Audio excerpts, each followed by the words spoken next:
Good morning. I'm not Allison DeFoor. I am Michael Davis, and I have the great privilege of introducing Allison today. I am a member of the Treasure Coast Regional Planning Council Board and the Vice President of Keith & Snars, a planning and environmental consulting firm. Allison is a seventh-generation Floridian. He's done a lot of great things. The big challenge that I had was paring down his extensive and interesting resume in highlighting a few things, but I'm going to do that. In 1999, Allison served as the Everglades and Environmental Policy Coordinator for Governor Jeb Bush. Known as the state's Everglades Czar, he helped to organize and bring to fruition the world's largest ecosystem restoration project, the Comprehensive Everglades Restoration Plan. As the Deputy Assistant Secretary of the Army for President Clinton, I had the great privilege of working with Allison for several years and making this plan a reality. I think some of the lessons learned from that and some of the successes we had are good examples and can be used as part of 750. Allison and I were not encumbered by the fact that we came from different political parties. We worked for the end game, the big picture, looking out 40 or 50 years at a restored Everglades, and I think we were successful. Allison was always very thoughtful in his analysis through that process. We had some tough issues to deal with. Allison was always very thoughtful with the people that he was dealing with throughout that process as well. Allison's environmental career goes back over 30 years. He was also an assistant state attorney. Allison was part of the group. Now, this must be a tough job. He's part of the group that cleaned up the government and significantly reduced the smuggling problems in the Florida Keys in the 1980s. In 1983, he was elected county judge in Monroe County at the age of 28. He later moved to the circuit court and then became the sheriff of Monroe County. Among his many political accomplishments, Allison is most notably the Republican Party nominee for lieutenant governor and the running mate of Governor Bob Martinez in 1990. He's a published author with over 11 books. He has a Bachelor's of Arts degree in geography, a Master's of Arts degree in criminology, and this is what scares me the most. He is an ordained Episcopal priest dealing with prison ministries. Allison and his wife, Terry, who is a school teacher, have 3 children and 2 grandchildren. That's 9 generations of DeFoors in Florida. It's my pleasure to introduce one of my good Republican friends, Allison DeFoor. Thank you.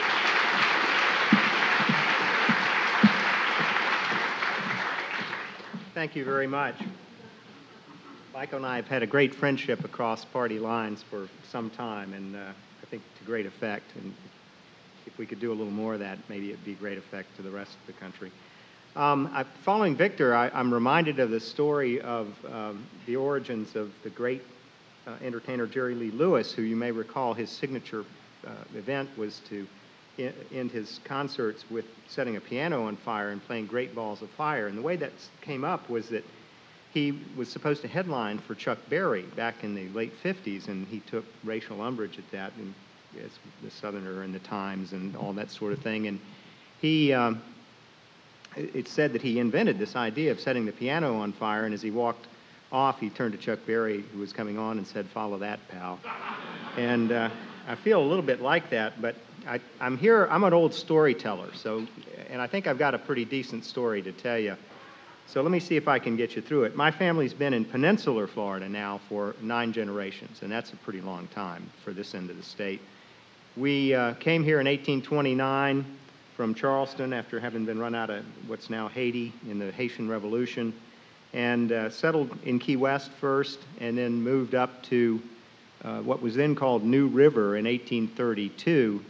Settled there with next to William Cooley. My ancestor was a Justice of the Peace along with William Cooley. And in 1836, at the start of the Second Seminole War, the Cooley Massacre occurred, which is why there eventually was a Fort Lauderdale. And we removed back to Key West and then ultimately to the west coast of Florida, where Cooley joined us later, but his family did not because they were the massacre part of the Cooley Massacre. My dad's family came down in the 20s from Georgia as part of the great diaspora in the teens and 20s from Georgia, where a quarter of the population of Georgia got up and moved to Florida. They went to old man Herman Talmadge Sr., the governor of Georgia, and they said, "What's going on, Herman?" And he said, "I don't know, but it's raising the IQ of both states," which I I still think is the best political line I've ever heard of under a very difficult circumstance. Was raised in Central Florida, citrus and cattle folks, and came to South Florida to seek fame and fortune, and as South Florida is wont to do, it found me, and I became a sheriff of my county and Everglades czar and worked on some regional issues like the Marine Sanctuary. Went off to Tallahassee to be the Everglades czar for Jeb and thought I was going to be Attorney General, and when man plans, God laughs, and I've ended up as an Episcopal priest doing prison reform and prison ministry, and based out of FSU and Baylor University. But I know South Florida, and I mean, when I say know it, I mean I know what dawn looks like driving up 707 along the Indian River. I know what it's like to sit at Conky Joe's and eat conch fritters. I know what it's like to go to Robert Is Here and get fruit. I know what it's like. I know every door in the Keys because I've knocked on them at least twice personally, trying to get myself elected. I get what you're trying to do. I get it about what you're doing. I've seen places that are making strides in this, like my region in Orlando, and they've asked me to come here and in 15 minutes give you some historical perspective. I'll try. I'm reminded of the Harry Potter in 90 seconds. I could just talk very, very fast, but I won't do that. I thought I would give you some macro themes from a historical perspective. One is that Florida is growing up. Good, bad, or indifferent, it's growing up. It's not going to be Belize anymore. It's not going to be a frontier. Sadly, breaks my heart, but it's going to be a different place. It's kind of like a big, gangly teenager right now. Most people don't know quite how big it is. If you pick Jacksonville up and put it where Pittsburgh is, Pensacola is in Iowa, and Charlotte, North Carolina is Miami, and somewhere around Augusta is Key West. That's a big state. When you run statewide, you get to enjoy that and see how horrible it can be to get to those events. Next, people don't quite appreciate how fast it has grown. In my mother's time, Florida was the smallest and poorest state in the South, except for Arkansas.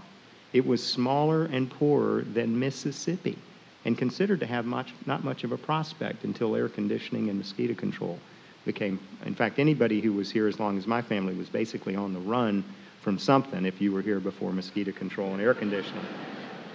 And then finally, it is not truly a state. It is a collection of regions. It's like Italy before Garibaldi. It's an idea, but it's not a state yet. Albert captured it well in his Seven Little Floridas essay. The fact that there are 11 media markets when you run statewide, you get to figure that out in your budget. And you have to advertise at one point in Dothan, Alabama, if you have the money to reach one little pocket of Florida that you couldn't otherwise reach. And it's always apparently been thus, because the Indians, of course, the Yega and the A's and the Temucans and the Calusas were all hated each other, frankly. It was very much regional. And, of course, when the Spanish had it, it was East and West Florida. When the Americans got it, it was East, Middle, and West Florida. So that bodes well for what you're going to be doing. South Florida is the most Florida, part of Florida. And the question then becomes, what do you have in common? The tempting answer is to say nothing, because Belgrade and Key West and West Palm Beach and Miami have so little in common. But the truth is you've got some, I think, some overarching themes to play with. First is the Everglades. There's no question that that is the dominating motif of all of South Florida, and I mean all the way up to Orlando, if you really sit down and think about it. The area of the original Everglades is larger than the whole state of Massachusetts. And even if it's half as much now, it's still pretty darn big. And that's a big driver. And it unites even over to the West Coast, which the people who created the Everglades National Park knew. The band, the high school band that played in 1947 at the dedication of the park, people forget this, but it was Fort Myers High School. That's how much you could tie in this whole region. The people who laid the foundation for what has become the Everglades effort, which actually was the Coconut Grove Homemakers Association of 1905. It's still there as the Coconut Grove Women's Club. And they just resolved that the men were a bunch of boneheads and it shouldn't be developed. It ought to be a park. And they ended up winning. And those folks, by the time you do Everglades National Park and then the accretions that have come over the years with Big Cypress with the water conservation areas, with now the water, the STAs, the marine sanctuary. I don't know of a region in the world that is as dedicated, maybe Alaska, to preservation of public lands as sort of the driver of the whole region.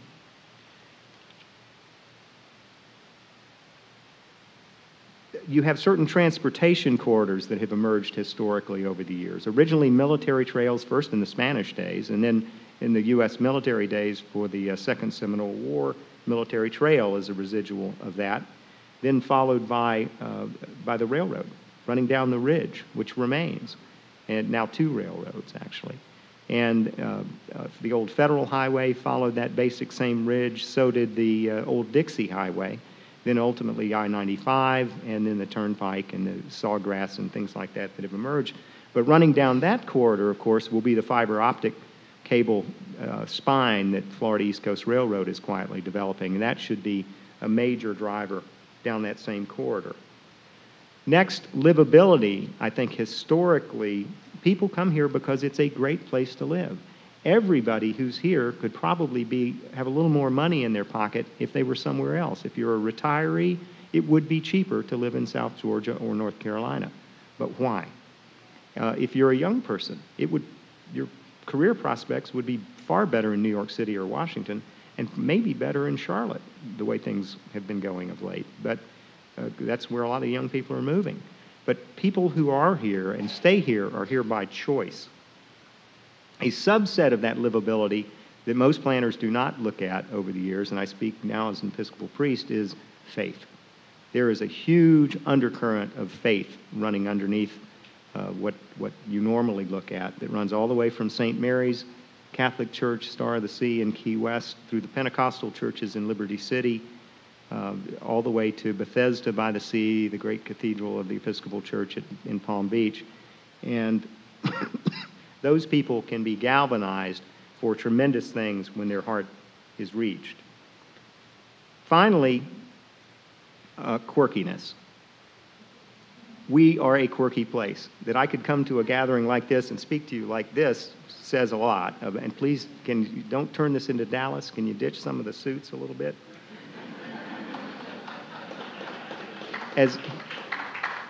My hero, I never thought I'd say I was a hero worshiper of Manley, the Prime Minister of Jamaica, who was a socialist, but the one thing he did right is he finally went to the business community. He said, wearing suits in Kingston in August is insane.